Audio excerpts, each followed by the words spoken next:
Suddenly, the guns stopped firing, and there was peace. On a muddy-colored day in September 1945, in a city called Tokyo, an American flag which had been made by machines in Camden, New Jersey, rose slowly into the Japanese air, and there was peace. And this is what it looked like. This is how it was that day when history turned the corner into the future, down a Tokyo street, and the world was at peace, perhaps forever. The Japanese soldier, defeated and disarmed, returned to a homeland stripped of its power and will to make war. Here was testimony to the effectiveness of our Superfort incendiary raids. Yokohama, razed and seared by the fire bombs.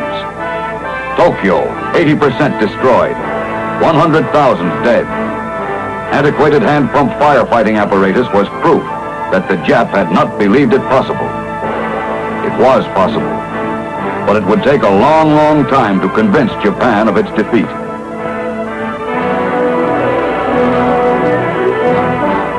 A long-range educational program using the press, radio, motion picture, and school facilities was designed to convince the Japs of the Empire's war guilt and to foster peaceful and democratic processes in the defeated country. For these people, men, women, and children, the die was cast.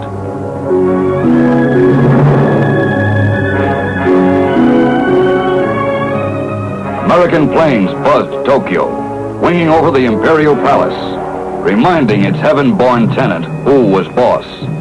Below, Japs bowed with reverence before their unseen emperor, who was now taking orders from Washington, D.C., USA. Emperor Hirohito, 124th of his line, supreme power in Japan, until General MacArthur took over the reins. In these films from another day, General Hideki Tojo rode behind the Mikado in pompous display. At a Yokohama hospital on September 11th, Tojo lay near death after shooting himself with an American pistol. The blood of a Yank sergeant helped save the ex-premier for trial as #1 war criminal. Tojo ordered the sneak attack on Pearl Harbor. His deed came back to haunt him less than 4 years later in a blast of atomic energy which roared the final death note for all Japanese militarists. Smoke rose 50,000 feet. An explosion equal to 20,000 tons of TNT brought the greatest man-made disaster in the history of the world. This was Hiroshima. The first atomic bombing of August 6th completely leveled 4 square miles, constituting 60% of the city. Nagasaki, where the Strategic Air Forces loosed a second atomic bomb on August 9th. 18,000 of the city's 50,000 houses and buildings were destroyed, including the vaunted Mitsubishi Steel Foundry. It was the beginning of the end. The Allied fleet, approximately 400 vessels strong, received its ceasefire orders early on the morning of the 15th. Surrender in the Pacific cut short new attacks planned to precede actual invasion of the Japanese mainland.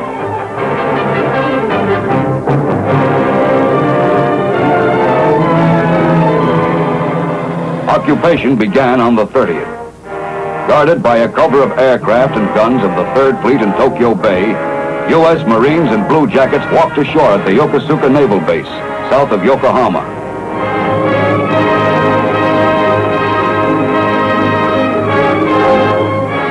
Brief formalities marked the official acceptance of the base.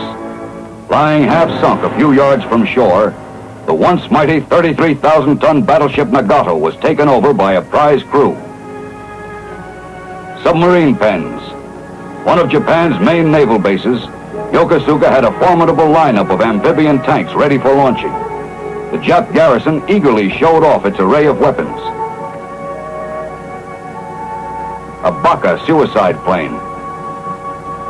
Meanwhile, 18 miles to the north, transports from Okinawa swarmed in over at Sugi Airfield to prepare for the arrival of the Supreme Allied Commander. Wreckage of Japanese aircraft littered the battered field, setting for one of history's most dramatic moments. Japanese labor completed clearing the strip. At Sugi was American manned and ready, and all awaited the C-54 bearing General of the Army Douglas MacArthur at 1400, 30th August, The gleaming four-engined transport brought in the Americans slated to assume control over Japan's affairs. Bataan was remembered. The future had begun.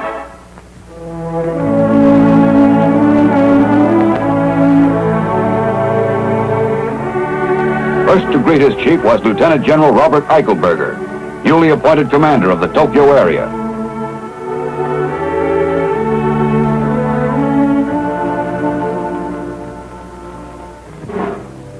MacArthur moved to his next great role aboard the USS Missouri in Tokyo Bay on the morning of September 2nd. In a 20-minute ceremony conducted topside, in the shadow of the battleship's No. 2 16-inch gun turret, the fate of Japan was sealed forever.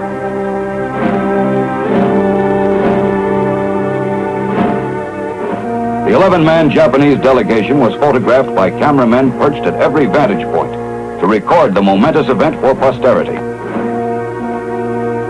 The stage was set. General MacArthur walked from a cabin to open the surrender ceremonies. We are gathered here, representatives of the major warring powers, to conclude a solemn agreement whereby peace may be restored.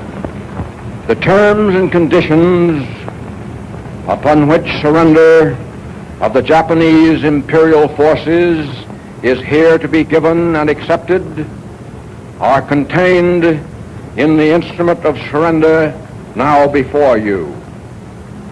I now invite the representatives of the Emperor of Japan and the Japanese government and the Japanese Imperial General Headquarters to sign the instrument of surrender at the places indicated. On behalf of Emperor Hirohito, Foreign Minister Mamoru Shigemitsu signed for the Japanese government. Japan accepted unconditional surrender according to the provisions of the Potsdam Declaration.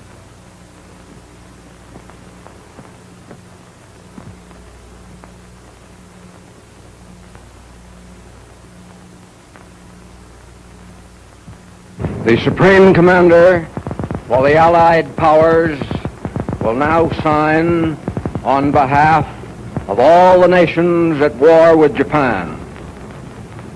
Will General Wainwright and General Percival step forward and accompany me while I sign? General Jonathan Wainwright, liberated hero of Corregidor, and British General Arthur Percival, who was forced to surrender Singapore, stood at attention behind MacArthur as he began to write his name with the first of 5 pens. Pen number 1 went to General Wainwright.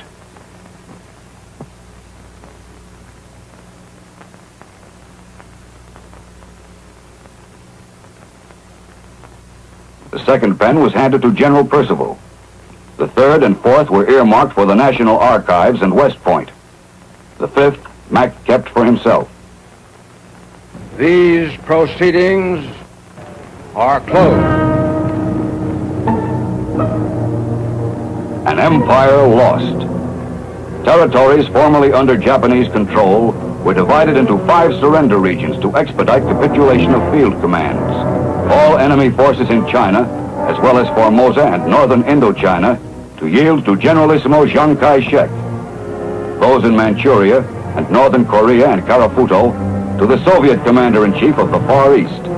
Those in Burma, Thailand, southern Indochina, Malaya, the Netherlands, Indies, New Guinea, the Bismarck Archipelago, and the Solomons, to Admiral Mountbatten and the Australian commander. Admiral Nimitz accepted the surrender of the troops in the Ryukyus, Bonins, and Mandated Islands, and General MacArthur that of the forces in Japan's home islands, southern Korea, and the Philippines. One of the first field surrenders was on picturesque Cebu Island, central Philippines. Men of the 8th Army's famed Americal Division participated in ceremonies incident to the capitulation of 2,655 bedraggled Japanese holdouts.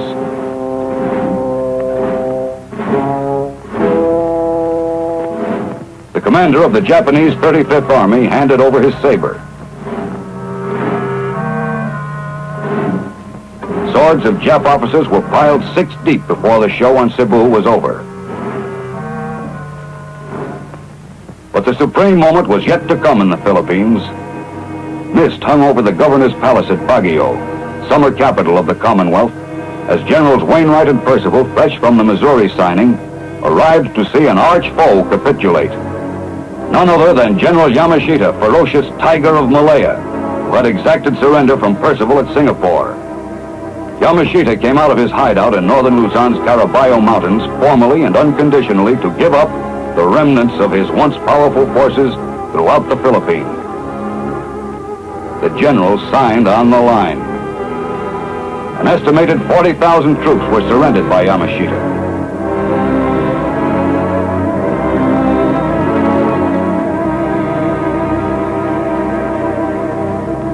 Following the 11-minute ceremony, Yamashita was turned over to the MPs as a prisoner of war, and he had a brand new nickname, Gopher of Luzon, hung on him by an anonymous GI. New Bilibid prison south of Manila was the next address for Yamashita.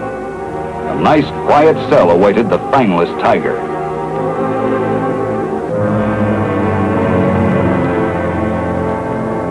Surrender of bypassed Marcus Island, 1,200 miles southeast of Tokyo. Aboard the U.S. destroyer Bagley, the Japanese rear admiral handed over a garrison of 2,500 naval personnel.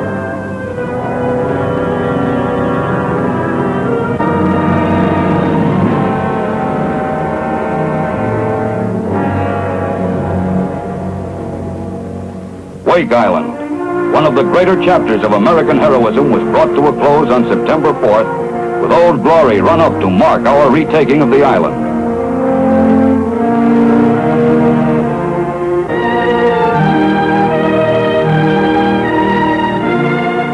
This was strictly a Marine show. It belonged to them. Colonel Walter Baylor, last man to leave Wake, proudly accepted the honor as first to return.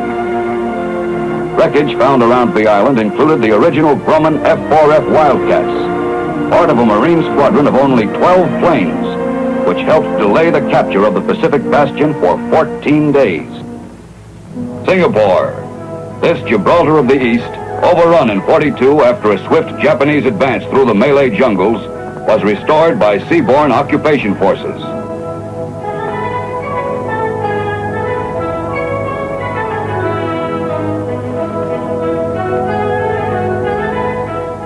Ships of the British Pacific Fleet off Hong Kong, which had been the first Allied stronghold in the Orient to fall. Surrendered on Christmas Day, 1941, Britain's 32-square-mile colony was the scene of massacres that early showed a shocked world how the Jap meant to rule. In August 1945, the British took over again. Navy combat teams flushed snipers from alleys and streets.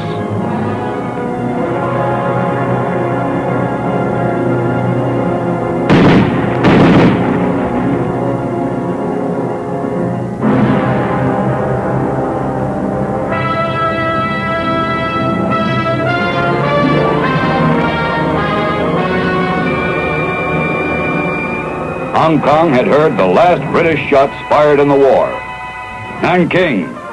For 8 years since the infamous Japanese rape of the city, this day was anticipated. In the auditorium of the Central Military Academy, former enemy headquarters, the longtime conqueror at last bowed out. By a stroke of a pen, 1 million hated Jap troops in China surrendered to Chiang Kai-shek. 170 miles away in Shanghai, the yoke was lifted amid great rejoicing. The fabulous city of nearly 4 million residents was free for the first time since August 13, 1937. Free with them were approximately 6,000 Allied citizens, including about 1,500 Americans.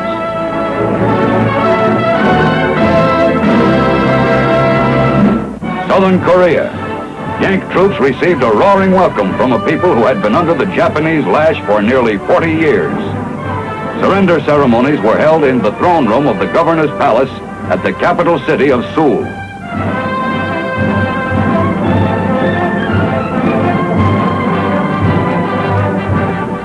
The capitulation of all enemy forces in the American occupation zone was taken by Lieutenant General John Hodge, 24th Corps commander.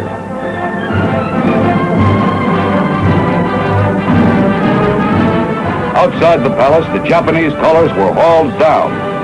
The Hermit Kingdom was free again. Restored to Koreans were the basic freedoms long denied them by the Japs.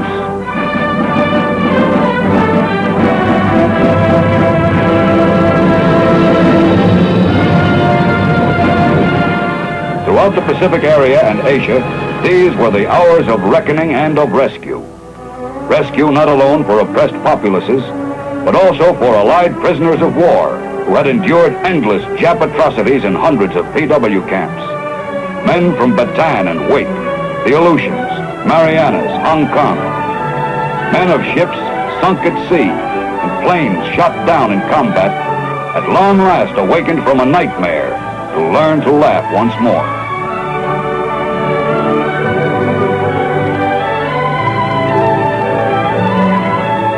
The evidence piled up high as camp after camp gave up its surviving prisoners.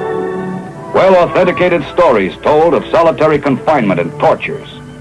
The most brutal methods were reserved for those from whom the Japs hoped to force military information. Victims bitterly related incidents of beatings with bats, rifle butts, bamboo rods, and belts. The primitive savagery, the filth and starvation were reminiscent of the death camps at Buchenwald and Belsen. Red Cross packages were nearly all stolen by the guards. Death claimed many of the 200,000 Allied prisoners. But for those who lived to see the day of liberation, there was some revenge. Out of the darkness, back to civilization, came men who had shaken hands with death.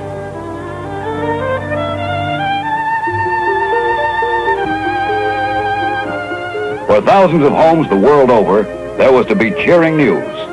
Owing to the Jap trick of not reporting numerous Allied prisoners, men long believed dead could flash the happy word of their survival.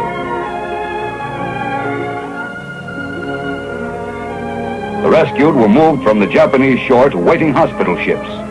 Their freedom was complete.